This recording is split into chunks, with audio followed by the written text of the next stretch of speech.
Hi Jessa! So this is your tutorial to create the From Ethiopia to Alabama graphic for your shirt. So I just opened up Illustrator and I created a new document and I did a 3000 by 3000 pixels and then I hit create. I'm not going to hit it right now because I just created one, so I'm just going to hit close, but you will hit create. This is really annoying me. I don't know what it is. Exit out, kill it. There we go. Okay. So the first thing I'm going to do is I'm going to start laying out my text. So I'm going to go head over to the type tool. I don't know how much you worked in Illustrator, but Illustrator is a vector-based program. So what you create in here is made out of mathematical lines that basically never pixelate. Like you can zoom in on them forever and they don't pixelate, which pixelating is like when you zoom in too far on a photo or the picture is kind of low quality. When you zoom in on it, eventually you see those little boxes of color. That's each one of those is a pixel, and pixels make up photographs. So when people started needing graphics that were really big, like to put on the sides of buildings or to like put on the sides of cars and stuff like that, they couldn't get pictures that were really big enough. And so people started doing graphics in vector-based editing places.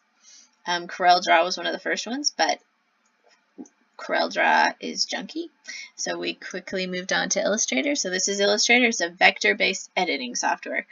I have done murals in it. I've done like the big wraps for cars. I've done like billboards, stuff like that. All of that is done in Illustrator. Anyway, so open up Illustrator, create a new document. Now we're going to start with the text. I'm going to draw a text box. It's pretty similar. A lot of the interface is similar to Photoshop. So I drew a text box just like I would in Photoshop.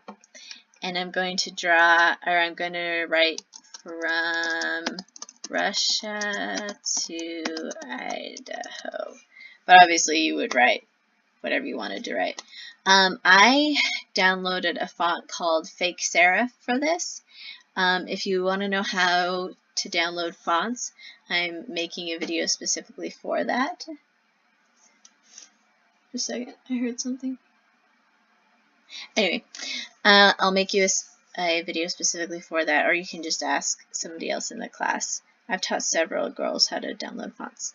Anyway, so I made this text box and made this text, but it's not exactly laid out like I'm imagining the final product is going to look like.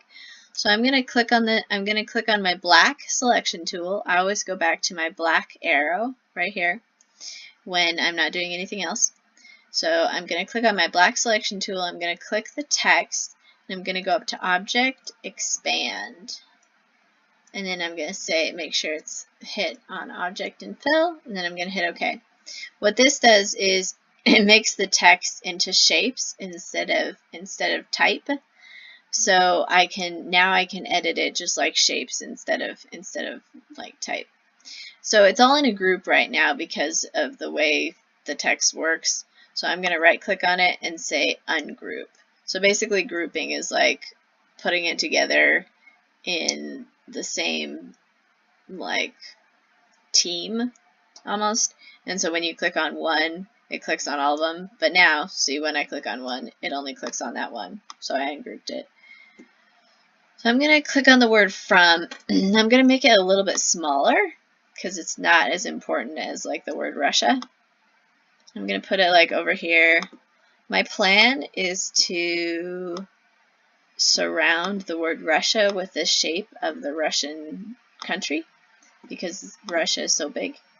And then I'm going to put like a little dotted like swirly thing right here and then down to here. I don't know if you can see my arrow, but that's my plan. I'll put the word Russia over here. And I'm going to put the word to, like right here,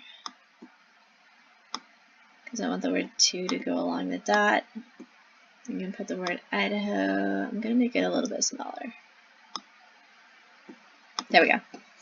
Okay, so that's how you lay out the first basic round of text. Now I'm going to go online and see if I can find the shape of Russia and the shape of Idaho. So the next video covers that.